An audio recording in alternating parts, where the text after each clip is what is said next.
Wow, I just wrapped up an Ivy League sister spotlight with Rachel Chang, who has her MBA from Cornell's Johnson School of Management. And our conversation took so many different twists and turns.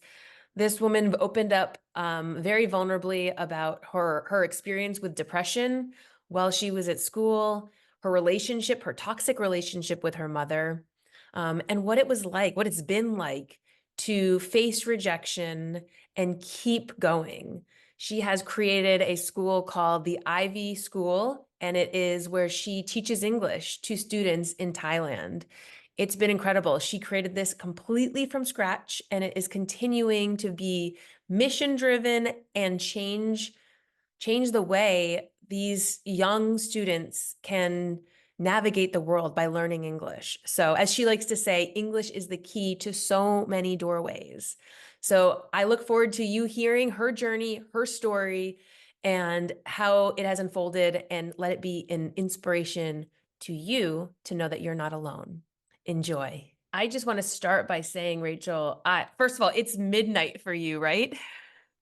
Yeah, I know, but I actually picked this time because I'm a night owl and I function better at night. Yeah. So I am just so excited because as I was reminding myself of all the things that you've done, it's quite, it's both impressive and so invigorating because Mm. I love characters. Like, I think we're all characters, and many of us are hiding behind maybe a mask or an identity that we think we're supposed to portray. And I feel like you Mhm. really stand big and own all of it. So, where I want to start with this conversation, part of it is, you grew up in Thailand and you're back in Thailand Yeah, now. yeah. But at some point when you made that switch and you went to Cornell, like, first off, how does a young woman in Thailand hear about the Ivy League schools, and what inspired you to apply? Yeah, so I'm just gonna tell you a little bit about my family. Um my family is super Asian. We were not like, like rich, but like my dad worked hard and he tried to provide it for the family, right? And my mom, she I guess like she wanted me to learn English. So um we went to this like English school, kind of like a tutorial school, because she worked out at the gym downstairs. And then she was like, oh, there's like an English school upstairs, so just go there. And then the teacher who actually owned this place, he actually went to UPenn, and that was actually the first time I heard about like Ivy League schools. Mm. Yeah. Okay, Yeah. I want to shift into something that you shared pretty vulnerably inside our community, but I think it's really important for other women to hear this, which is you shared that you went through a spell of depression while you were in school. And Yeah. if you can, Rachel, can you bring us back to, like, first what that was like? Like, what was that? What did that actually feel like for you trying to be a student and facing depression? Okay. So I would say that at first I didn't know what it was like. Um I was actually at Cornell and I was taking classes, and I think it was like the first semester. It was symptom is like, oh, I don't seem to enjoy the activities I used to enjoy. It's actually a little bit weird because like I actually enjoy spending time with friends, like, chit-chatting, or but like like when I spend time with them, I had this feeling like, oh, when is it gonna end? Like I felt tired, and I don't know why. It's very hard to explain.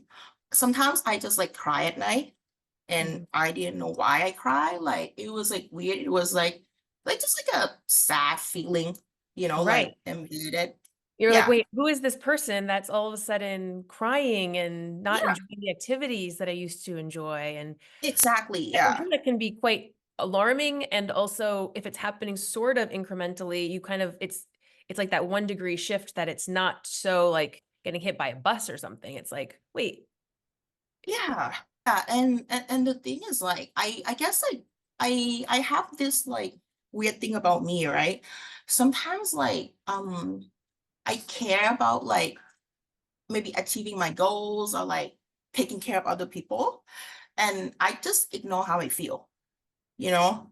It's like, oh, like I don't know how I feel, but I need to take my dad to do this. I need to study for the GMAT. I need to, I don't know, and the thing is like, I and then I guess like it hit me really hard around like February or like March, and I I couldn't take it anymore, and then like my husband actually was the one that told me that I had to see a therapist. Mhm. And I actually didn't know or understand what that was because I grew up in Asia, and like I never heard the term like therapist or like mental health or stuff like that. Right. No, it's definitely Yeah. not, it's not as accepted in those cultures. I'm half Filipino, so the Asian culture Oh, I'm really? familiar with. Yeah, that it's like put on the face, stuff it down. Yeah. Yeah. Focus on your academics, focus on those goals, focus on the achievements. Yeah. Yeah.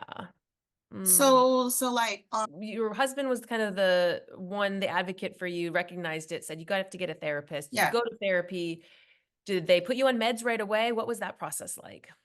Okay, so at first I went to see this therapist, and then I told her about how I feel and my problem. And I guess like I didn't really click with her.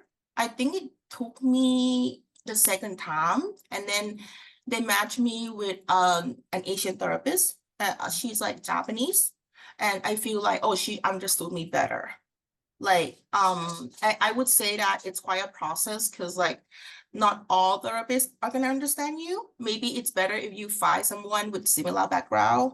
Um, and then I was prescribed like medication, and then I started seeing a therapist every week. And then I got like I took the medication, and And did the at this meditation, was it like boom? Like what was that even like? Like was it all of a sudden right away there was a shift? Did it take some time? I hear a lot of stories where people it's like a leveling process to find what that like magic amount. yeah. Okay, so I actually it wasn't like a boom or things like that. I think it was like just like gradual.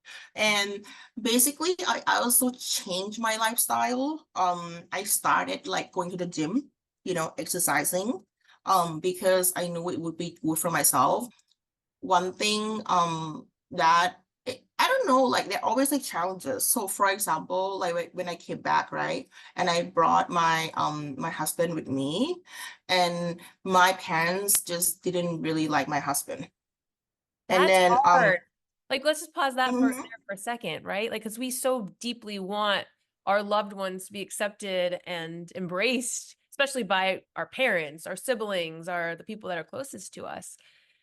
So yeah, was that tough for you, Rachel?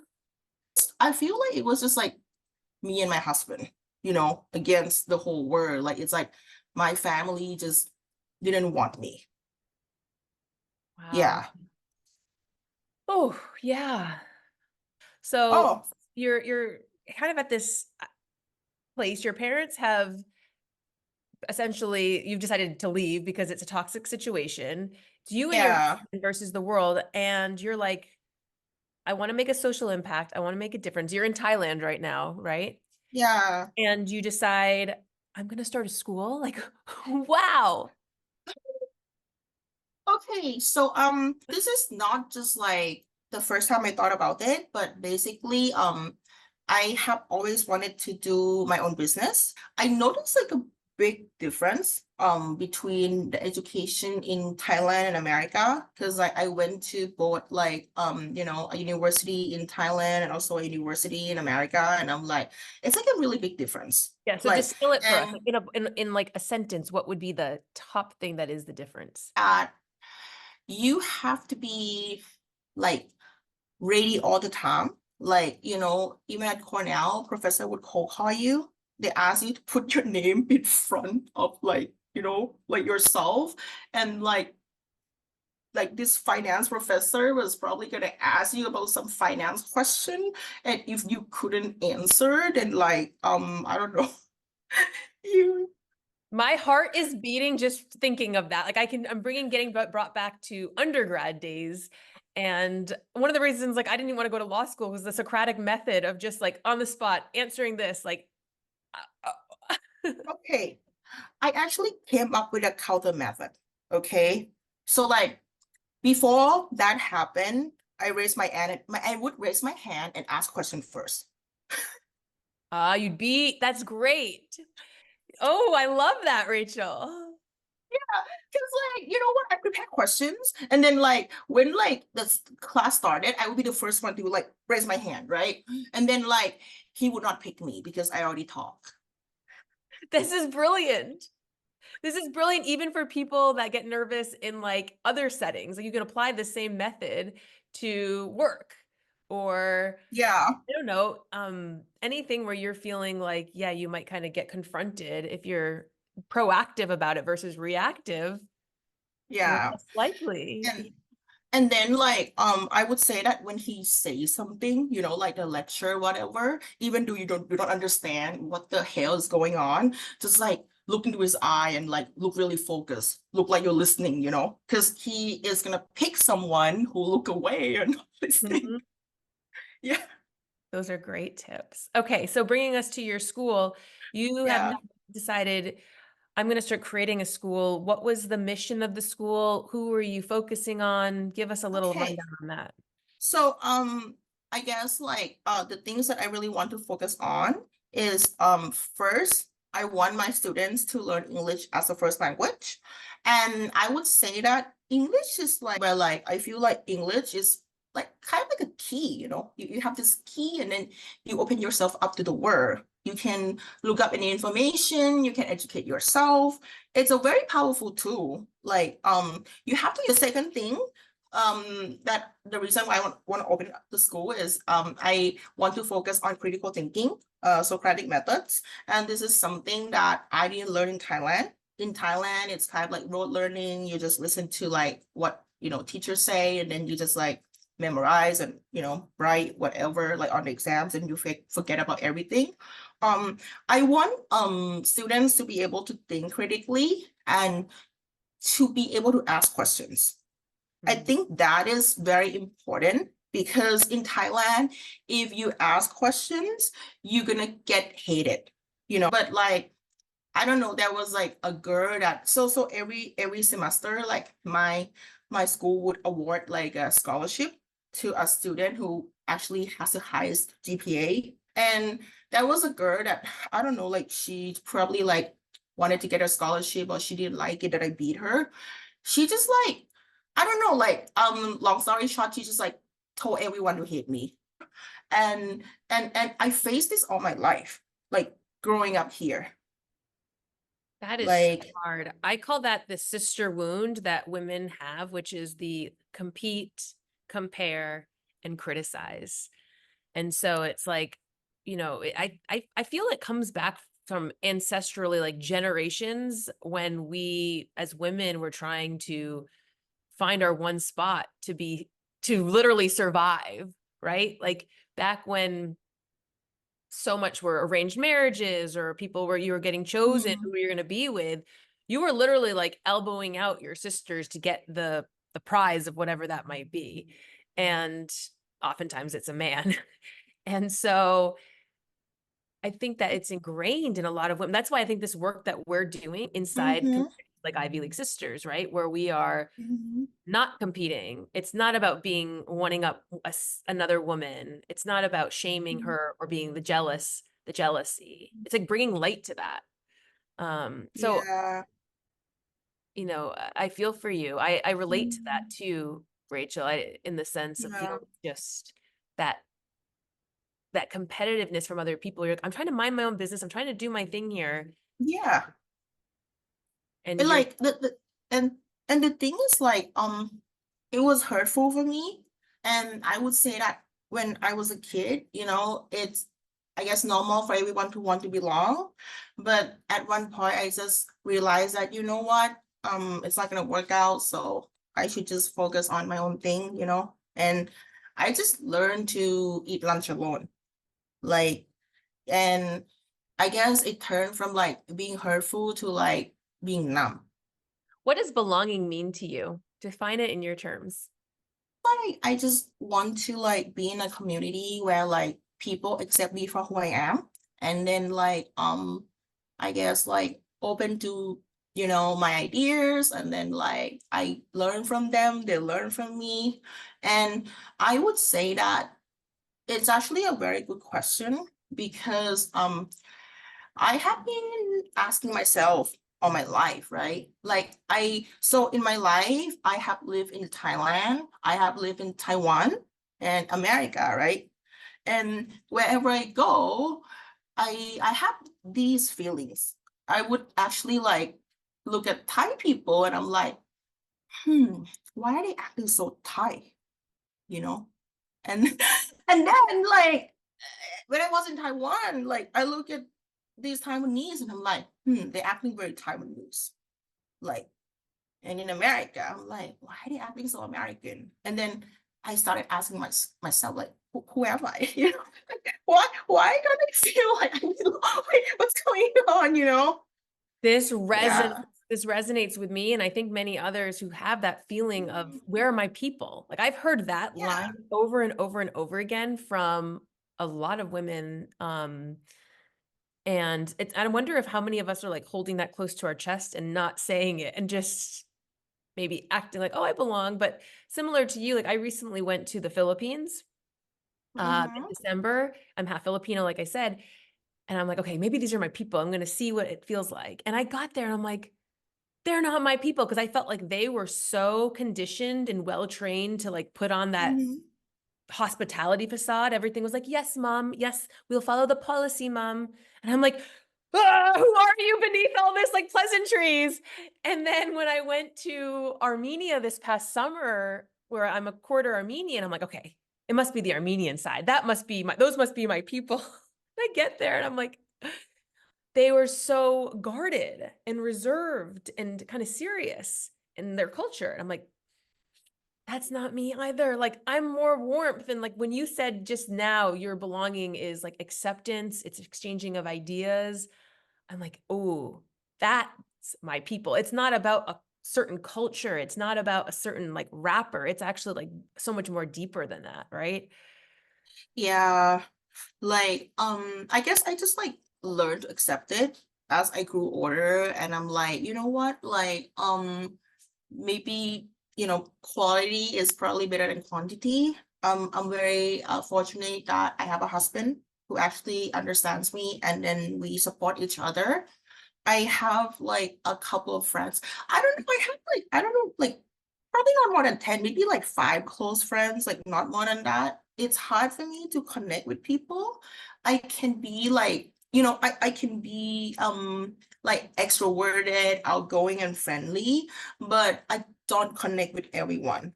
It's a little bit difficult to explain why. Yeah.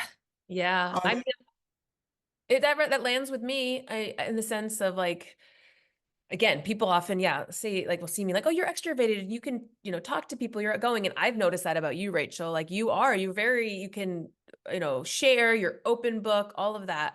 Um, and I wonder like if sometimes those of us who feel that way, it feels though like a lot of like output. And am I just accepted if I'm just really me and not having to put on or mm, perform or be this thing that helps bridge connection? Because I do think that there's I don't know, like there's a little story in my head that often is like people like you because of that role that you play and then in their lives.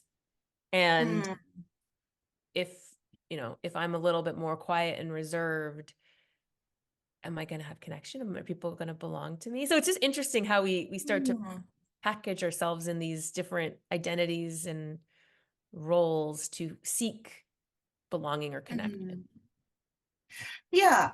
And the thing is like I think that the thing that I learned is like I need to set boundaries, like I feel like it's important that I put myself first. And I feel like that is actually a problem with a lot of women, and especially in a lot of culture where women are expected to, provide emotional labor. And then, you like, I just watched a video where like, they talk about, oh, do you have the firstborn daughter syndrome? You know, you like expected to like take care of your siblings, you expected to like be a good girl and then like take care of your grandparents or parents, and then like you put yourself last. And then you questioning like, oh, what do I want? Because you never really ask yourself that question. And I feel like I can relate to this because I feel like, my life, I had goals that I wanted to do. And then, I take care of people. Like, I don't know, like even like something like here, right? For example, like I don't have kids, I have cats. I work all day. I was so tired. I came home. I had to like clean because, the cats made a mess. I had to like, clean the water fountain. My husband just ate and he didn't do the dishes or clean. I don't know. I had to like clean. And then like, it took me like, I don't know. And then I rested. And then I thought to myself, like, I don't know who say that like you play your life on an easy mode as a woman. I think that's bullshit. Wait, Because say that like I one feel more time. You play your life. like you as a woman, you play your life in an easy mode. Like, Hmm. and like I think like my husband say that or whatever, because like society like a lenient on women, I don't know. And I'm like, how is it easy? Like you just on your computer all day and like I, That I'm must be a man cleaning. saying that line. I don't Yeah, think any women are thinking we're in easy mode. what? That's Yeah, hilarious, though. yeah. Um, oh my gosh. I want to pivot us to talk about a little bit about, so you to me feel like a woman of resilience, a woman Mm-hmm, of like you can face rejection and keep going and get past it. Like you talked mm-hmm, about, you were thinking of starting up that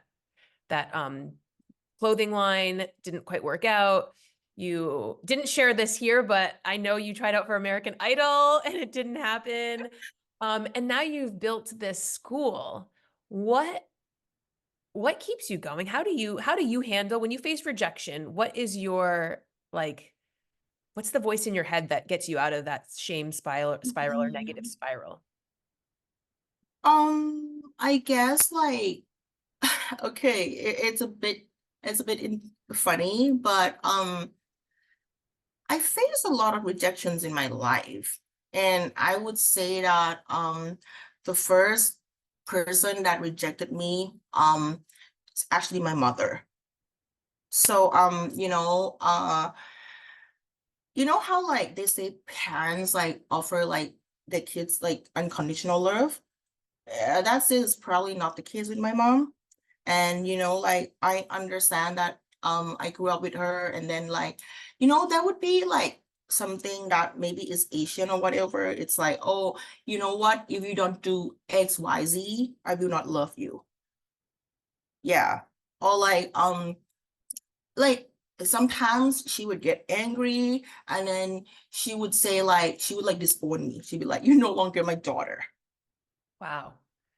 Wow. Yeah. So at a very young age, I mean, before you can probably even remember, you were feeling some of that. So how has that actually served you in your life to really make what you've created, which is what you've created is incredible. We haven't gotten to that yet, but it's Yeah, amazing. so I feel like I guess like because of this, and one of the reasons I decided to go to America is because I did feel like my family is really toxic and I just want to get away, I just wanted to like live my life. And I understand that like no one can really do that except me, like I can't just like stay here and then I hope that one day Prince Charming is gonna come rescue me, I need to do something, right? So like they need an English score. They say if I go to an Ivy League school, everything be fine. I do everything, checklist, whatever. I have always been a hard worker, and I would be very focused on my goal. Um and then it wasn't like smooth sailing, right? It wasn't easy. Like, and I thought that, you know what, it's okay, I'll try. Like there are a lot of things I can try. And I think, okay, here. I think I'm not like a very intelligent person, Like I'm not like, oh, like so smart or whatever, but I have high openness. And because I have high openness, it opens like different doors to different opportunities. I would want to try, like, I I would, let's say for example, like I subscribe to, like, let's say mailing lists, see what's going on out there, what activities, the networking events, the startup events. I'm gonna go look. Why not? And maybe I meet people, I'll talk to them. And like like I and the thing is, I learned that when you are nice, you treat people nicely, like you treat them with respect, they reciprocate, and actually you build a connection and relationship. And I think that's how I feel like, oh, I can like find my own family, Yeah. that is not my blood family, because my family just rejected me. Like, I don't know. Like, Your family. That's what I've heard this expression now. I'm loving. Instead of it family, yeah, family, because it's like your friends that you create become your family. yeah, yeah, Can you tell us about your school, your Ivy yeah, prep school? How many, yes. it's been how many years and how much has it grown So to? I started in 2016. I came back to Thailand, and then I first started by doing tutoring. Okay, it's like funny, right? Like, I, I mean, you have to understand, like, the thing is, like, my dad kicked me out, my mom kicked me out. My husband just got here. We figuring things out. We need money. Okay. I need to do something to make it work somehow. And my husband is in a foreign land where people don't speak much English. So I'm like the person in charge here. I found this platform where, like, I can actually pay a little bit of money to see the person's name and their phone number and their contact information. And I would just cold call people and tell them about my service. And I would say that, you know what? First class is free. Just come. Like, and this is how I started my business. And this is how I got my clients, like, my students. So every day I would cold call, like, I would be like, okay, like, and I didn't mind it. I think that okay, I learned something, you know what, I'm gonna get students. And once I had enough students, I started renting like a small co-working space to do like an after school tutorial place. I remember it was like 16 square meters, and I actually like rented that place. After a year, I got more students, right? I moved to another building that actually that has like 100 square meters, and the pressure just got more intense because the rent was higher. And then like I guess like I did marketing myself. I started hosting workshops, like yeah, like just doing a lot of stuff. Yeah. Hiring like some teachers as well, because we were expanding. And then COVID hit. I actually did that for 3 years. And I remember that, like, it was a very cushiony, like cozy, like it was actually easy. And I made a lot of money like before COVID, because and it suited my lifestyle too, because I mean, I wake up late, right? And then like people come do tutoring after school, which is like 4 p.m. And then I only work a couple of hours a day. Like it was great. But then like there was this thing called COVID. And then, I had to shut my school because, like you can't like be around people. We switched things to online. Um, it was difficult because, I mean, you're a mother, you know what it's like when your kids do school online. Yeah, like it It's a doesn't shit work. show. It's a shit show. Yeah. It was Um, hard. Yes. yeah. But like at this point, I try, right? I did like a reading club, a book club. I would mail a book to a student, like to their house. So like we can do a Zoom reading club or whatever, like it would actually change the dynamic of online teaching. Because like now people like would not want to come do the tutoring like on site. They're gonna do it online.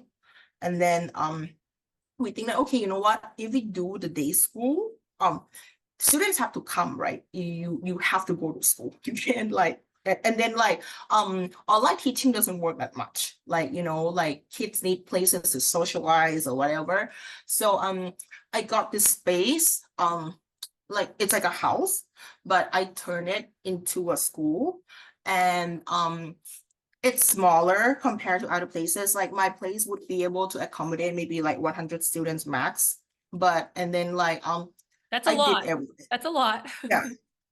Yeah, I did everything. You have to understand that it goes from like I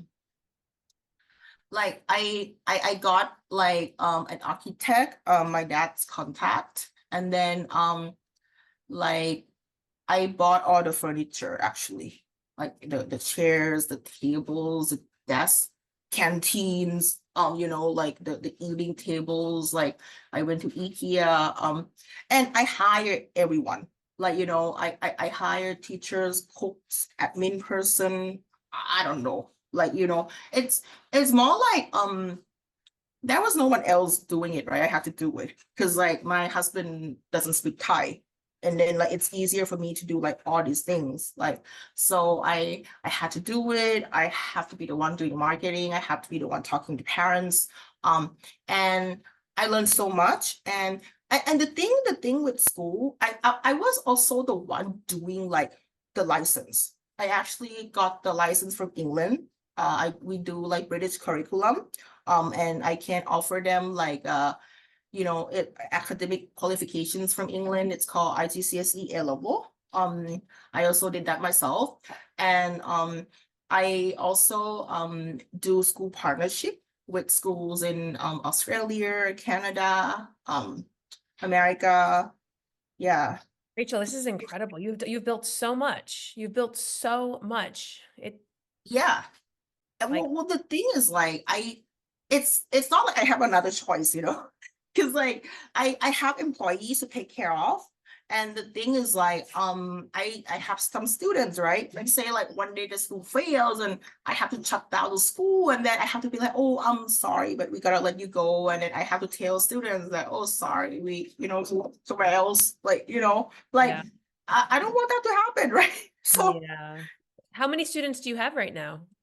right now we have about 60 students. Wow. So it's pretty small, but we actually probably gonna, I don't know, like I say, we can accommodate 100 like right now. Think that like like that's why I talk about like setting like boundaries, like if like this is not gonna work, you just say no. Like you don't have to say yes. And like actually by doing that, you will feel much better. You like respect yourself, and then like you just draw the customers, like draw the people that have the same values as you, like to your circle. Um, and I would be honest, like, because like these people are like really toxic, and then like they would go like trash talk about my school or whatever, like and the thing is like Lauren, like there's some students, right, that like I had one boy who actually had a brain surgery because he had a tumor in his brain, and then like he had to stay home for a year and a half, right? And then like he came back and he was a little bit slow, and actually like one parent made a comment on how like I let retarded kids to study in my school. I'm and shaking my and head, just no. I am just like, no. I and it was like, I guess I was flabbergasted. Like you. All right, I'm gonna go into our rapid fire. So every Ivy Mhm. League Sister Spotlight, we do a quick lightning round of rapid fire questions. So we'll do these to close this out here. Yeah. So first question for you, Rachel, is imposter syndrome perfectionism, or people Mhm. pleasing? Which one is the thorn on your rose bud? I would say that I used to people please. And I did that because I thought that like, oh, I needed to do it so that, my business would flourish or whatever. But no, not anymore. Okay, next one is, what's a lie that you still tell yourself? Mm, okay. I think there's one quote is like um I think it's from like How I Met Your Mother. And I really like this quote. I actually put it on my Facebook. I think it's something along the line of like, if you're not scared, then you're not taking a chance. If you're not taking a chance, then what the hell are you doing anyway? I love that. Yeah. So you know what? Like I guess like we want to be in a comfort zone, but then I guess like this quote inspires me to take risks. Yeah, Mm, you are a risk taker. I would say Um, so. yeah. Last one is, what would be something that you're willing to share here today that feels a little edgy to you to put out there? I think it's actually like okay to be a little bit selfish. And I would say that like selfish people probably like succeed. You know what? Like you don't have to be like so nice all the time. And the thing is like if you don't want to do it, just like say no, just be like, no, I don't want to do it. Yeah. Yeah. I practice saying no sometimes in my morning meditation. Like I do this exercise where it's like I open my arms wide and I'm like, yes, yes, yes, to feel that sensation of opening. And then I practice going, Mhm. no, no, no. Mm. To feel that. Like I'm blocking, I'm closing myself off, and it's powerful. Yeah. It's, I I wanted to just finally close with, you joined Ivy League Sisters. What has being part of this community meant for you? Well, I am really happy that I connected with a lot of people.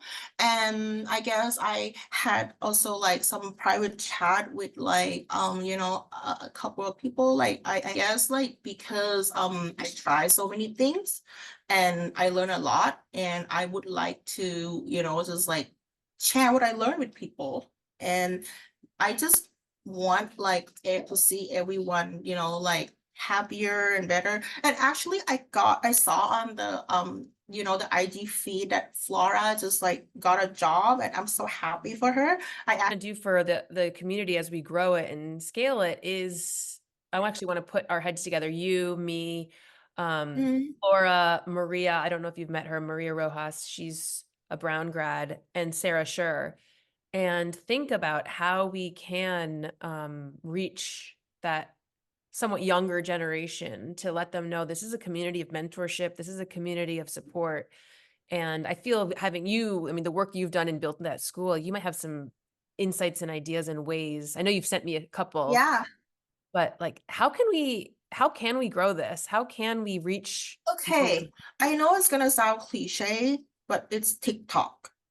Pretty much, we covered a lot of ground, and I just so appreciate you opening up, being an open box to share your challenges, your vulnerabilities, your dreams, your visions. I mean, it's an inspiration, Rachel, and my hope is that any woman who's hearing this, or man, anyone that's listening to this, finds inspiration from through your story and your voice. Thank you so much. I hope so too. And I think like, it's because I went through a lot and I just hope that, oh, I can prevent people from going through what I went through. If I share my stories or whatever, I'll like, oh, and the thing is, I like reading quotes, even like, this quote that I found I was gonna share, the other day. But I guess I'm just gonna share this quote before like, we, okay, without training, they lack knowledge. Without knowledge, they lack confidence. Without confidence, they lack victory. And it just shows that how important it is to be confident. And I think that if women are confident, we can do anything. Yeah, thank you for that. That Yeah. reminder. That reminder. And we need each other. And we need that support to when we have Mhm. those moments of self-doubt or what am I doing? Do I even know what I'm doing? To be, inspired that, hey, we're all in this together. We're on the same team. All Yeah. right, my love. So good to connect with you. Thank you for this gift. Of course. Yeah. Thank you so much. And you have a great day. Keep your